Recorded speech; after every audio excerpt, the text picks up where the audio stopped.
So finally, Zack Polanski faced Laura Kuenssberg yesterday, and much of the focus of the conversation was on the economy. You say there you can borrow.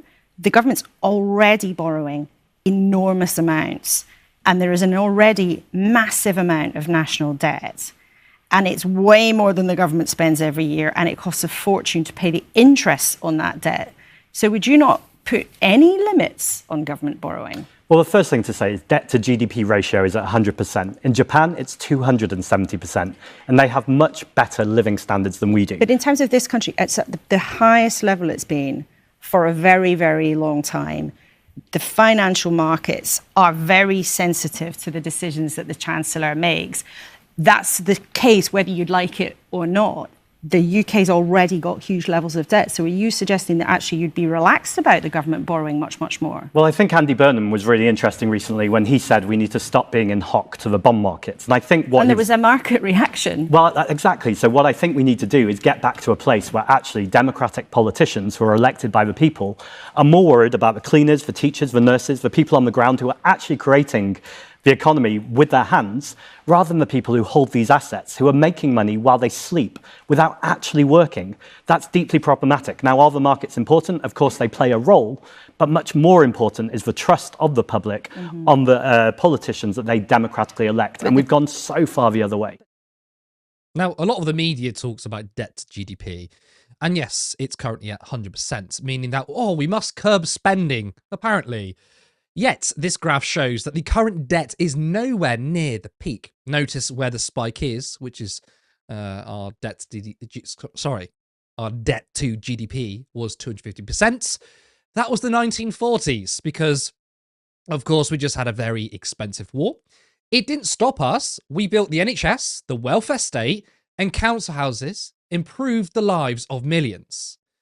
We are not constrained. We need to borrow to invest. So his political messaging, I think, is brilliant. And as we will acknowledge, messaging is everything. Now, he does slightly sidestep the question in regards to the bond markets. It's something that cannot be ignored. Now, what's strange about the financial markets is it's not what's true, but what's collectively perceived. And what I mean by that is we can't run out of money. It is true that we can print more into existence. Now, this isn't me endorsing endless quantitative easing, by the way, but I'm just explaining our economy. However, because the collective zeitgeist is that we have to rein in spending and that politicians, investors, and many mainstream economists believe controlling the deficits is important, then when a government increases the deficit, the markets potentially could be spooked. The markets are beholden to what people think, not what's reality. So that's an incredibly tricky thing. So whilst deficits, in my opinion, can be a good thing, as it essentially creates private wealth, if the lenders believe it to be bad, then we have less capacity to borrow from the market. It's why John McDonnell's approach with the 2017 and 2019 Labour manifesto was important. He went to the City of London. He spoke to the financiers. They went to the CBI and said, we are going to raise your taxes. This is our plan. We're going to raise taxes, spend it on public services. We have a long-term vision, and we're going to invest. We're going to invest in education. We're going to invest in public services, which, by the way, is good for business. You want a healthy workforce. You want a workforce that can get to work with better public transport, for example. Markets want stability, which is why Liz Truss crashed the economy. The quasi-quarting budget spooked the markets because it came out of nowhere, right? She gave tax cuts to her mates. There was no long-term thinking. There was no economic strategy. She just wanted to give tax cuts to her mates, and the markets didn't like it. Rachel Reeves crying in Parliament spooked the market because lenders didn't know if they were going to deal with a different chancellor with a set of different policies. Now, can you explain that in 10 seconds in front of Laura Kay?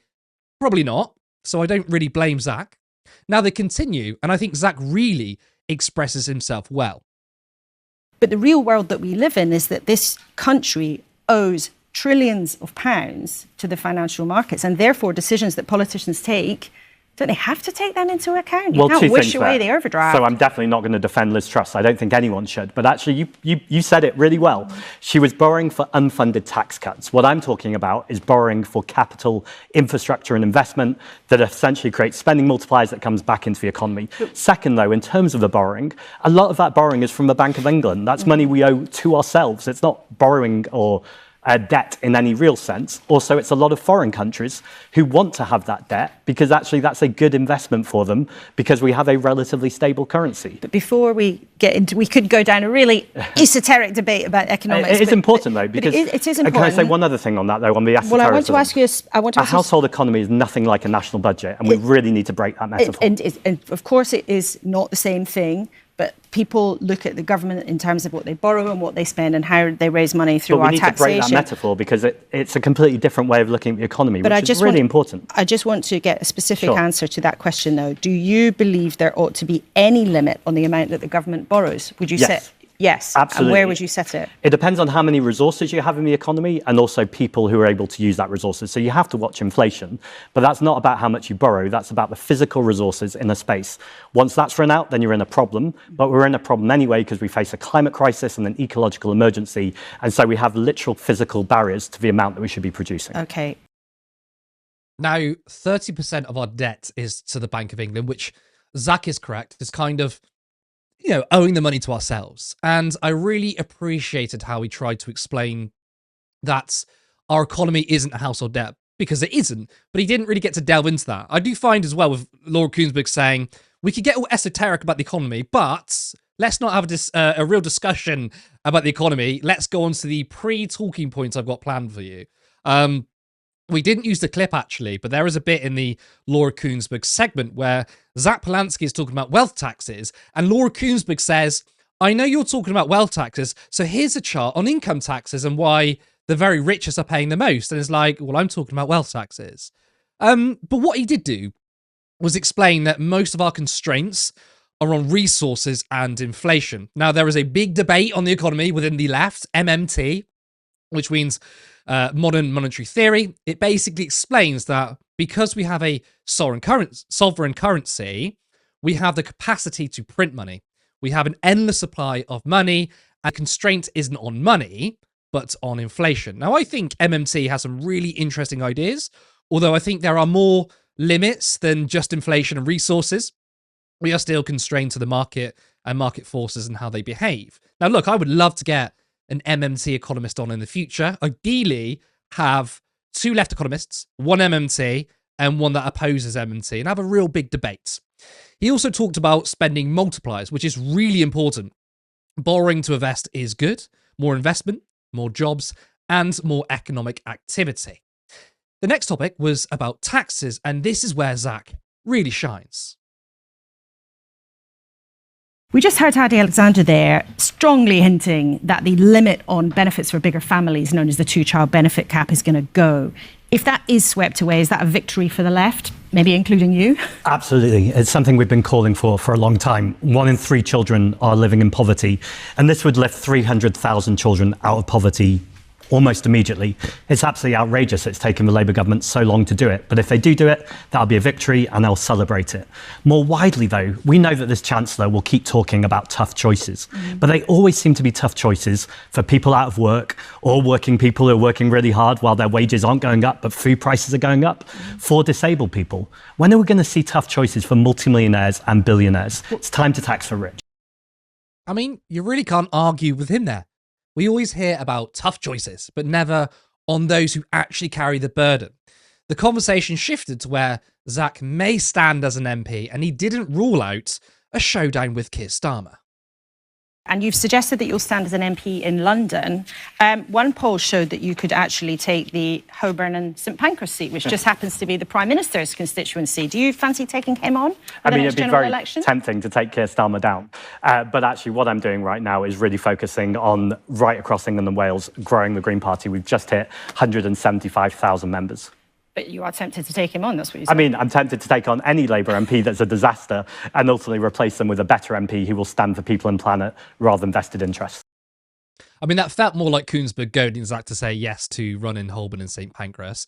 He didn't say no, but not a yes either. But I'm not sure if it's a good idea for him to stand or go in Starmer's seat, if you ask me. Now, earlier today, I spoke to friend of the show, Helena, aka No Justice MTG, to discuss Zack Polanski's economic arguments. I wanted to ask about borrowing. 30% of our debt is to the Bank of England, the rest is to foreign investors, and Zack said that he agreed with Andy Burnham that we shouldn't be in hoc with the bond markets. Is he right? Well, I think it's a complex question.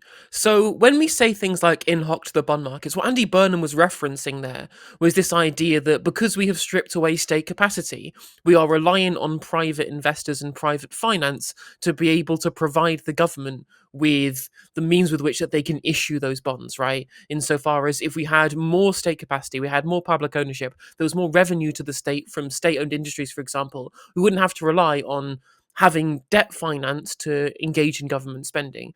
Of course, what Zack is saying is something that is different, which is that the government is already self-financing. We are the ones who issue our sovereign currency. Therefore, we don't have to rely on bond markets to engage in government spending.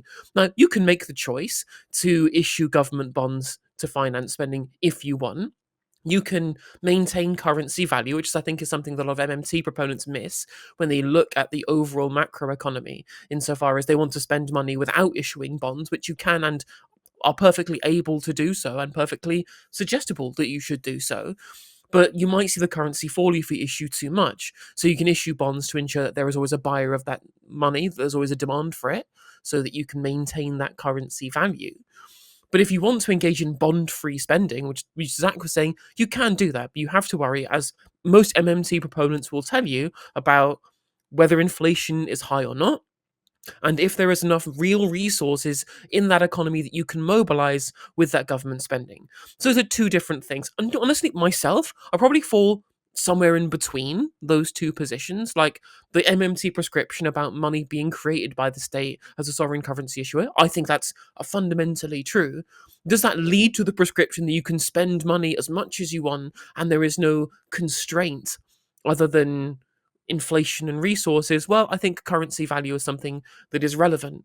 I think that there is a place for issuing government bonds, pension funds, etc. rely on access to stable government bonds. But at the moment, first of all, I think that we should be doing more in terms of what is known as monetary financing of government deficits, which is essentially just selling bonds directly to the Bank of England to finance government spending. And I think that we could be trying to rein in the Bank of England in doing what is known as quantitative tightening, where the current bonds that are held by the Bank of England that they bought using quantitative easing in the 2010s, or they traded financial instruments for government reserves, right? They are unwinding that by selling those bonds back onto the market, and that's increasing the interest that gets paid. Government spending, even if you want to take the mainstream approach that's being advocated by people like Andy Burnham or people like Andy Haldane on Laura Koonsberg's show, even if you take that mainstream approach, your government is still being hampered. The British government is still being hampered by the fact that the interest they are paying is going up because the current Bank of England is increasing the number of bonds they're selling back to bond investors, which means that the government is competing with its own central bank for people that they can sell those bonds and gilts to, which is a nonsense. That's a maniac proposal to me. And we're engaging a far more aggressive sell-off of government bonds from the central bank than any other country in the world. That has to stop too. So in answer, it's complex. It's a complex question. So what do you make of his answer about debt being good for foreign investors? Because he seemed to be suggesting that buying our debt is good investment for them. What would you make of that? Well, we have a very stable currency, right? Like, we've obviously got a huge economy. We are a central part of the financial center of the world. Our balance of payments is being kept in check in large part because we deal, in terms of our financial sector, with countries around the world, everywhere, find our currency stable and our economy large, second only really, I guess, to like the euro and the dollar in terms of being a safe store of value.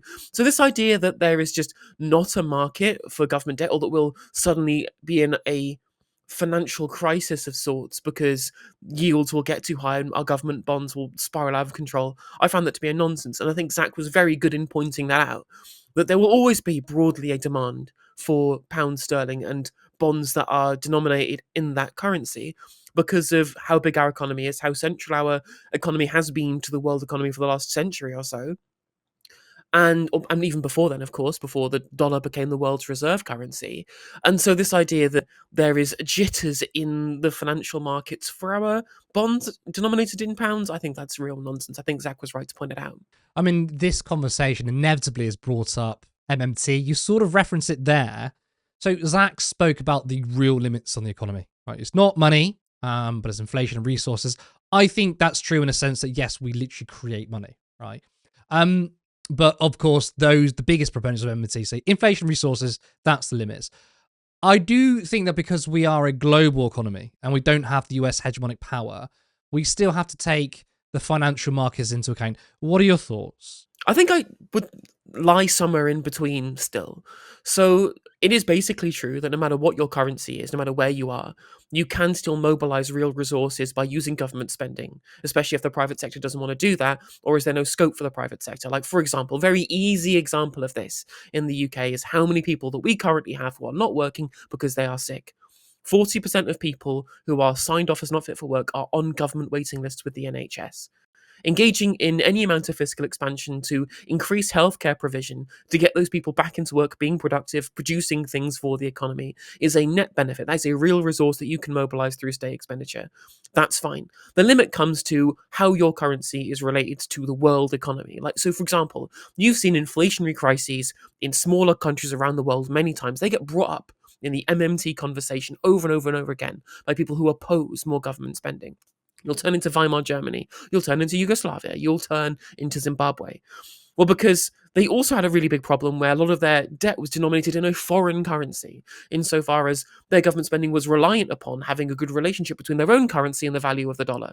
And so by engaging in this expansionary policy, not having the real resources to mobilize, meant that they found it very difficult to repay those foreign debts. We don't have as much of that problem in the UK. We really don't have that much problem. Most of our debt is denominated in our own currency that we issue ourselves. So as long as you can keep that currency value reasonably stable and you're mobilizing these real resources, it really isn't a problem. And I think that's where a lot of these issues come into play. Like, there's a really similar dynamic remember when Greece went into financial crisis in the early 2010s, a lot of proponents of austerity said, well, if we don't do austerity, we'll end up like Greece. Well, no, because Greece was having their own spending denominated in euros, which is controlled by a central bank in Brussels.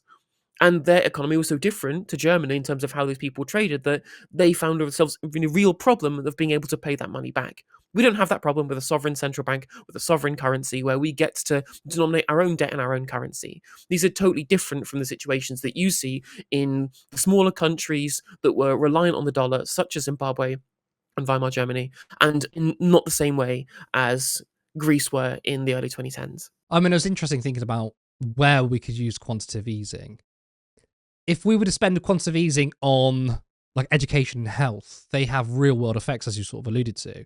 Where quantitative easing could go wrong is if we were to use infrastructure projects when they're privatized, because would you see that's a kind of basically the UK government giving money to the rich? But also if we were to use quantitative easing to buy assets, could that also be inflationary?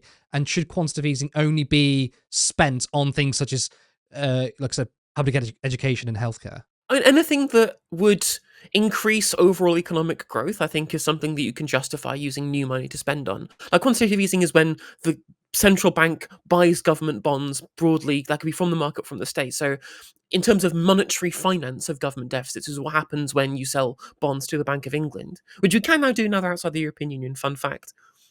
Then anything that will increase economic growth, increase the supply of goods and services in the economy. Because remember, inflation is a problem where demand outstrips supply, right? Aggregate demand and aggregate supply. Of course, it's never an exact science. Prices can be sticky. And so even if there is high demand, the prices may not change, at least as quickly as monetarists would expect them to. But even so, right, as long as what you're doing and you're spending on is overall increasing the productive capacity of the economy, which can come from making people healthier and more educated, but can also come from having infrastructure that allows our economy to be more dynamic enough to produce more things. You know, like if you have more public transport, that's an infrastructure investment. People will find it easier to commute and be able to be more productive at work, and therefore you will produce more things, and the demand and the supply will rise together and grow the economy forthwith, right? Like, these are complex questions in terms of how we can and should spend money.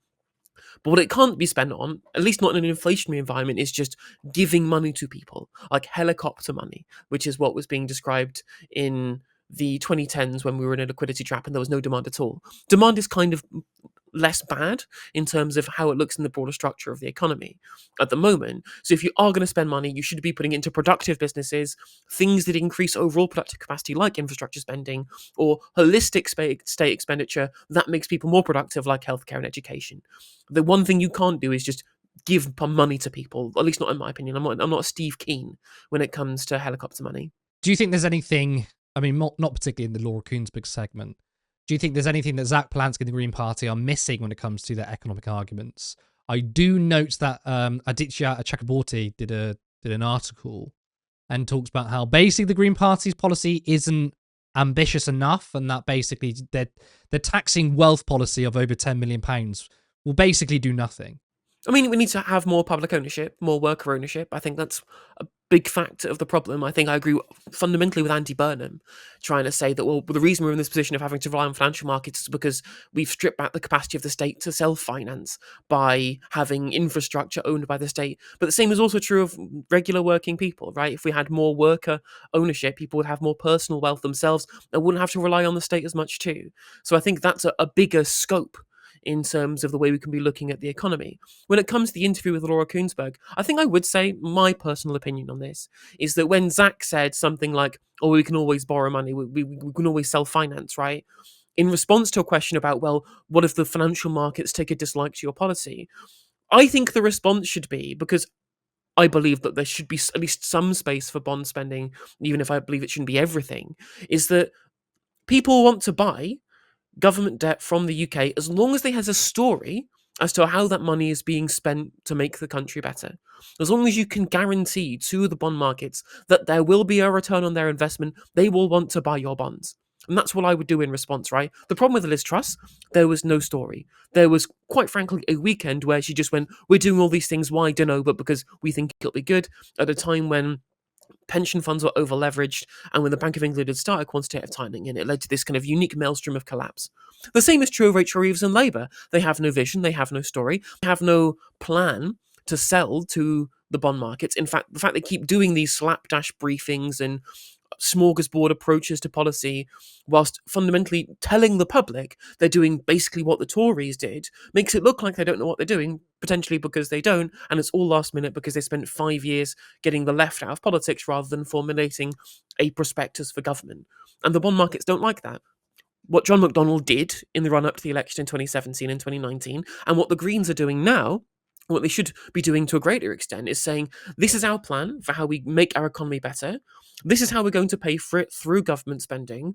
There will be a return for investors because of the extra productive capacity that our industrial policy will have into things like green energy, and our public works programs will have in terms of the broader health of the public realm. And that is why you'll get a return, because our country will be better at the end of our spending plans. That's how you can tell, even if you want to do bond spending, the investors in those bonds, why they'll get a return. And it's this holistic story about why the country will be better. But Rachel Reeves doesn't have that, and Liz Truss certainly didn't have that either.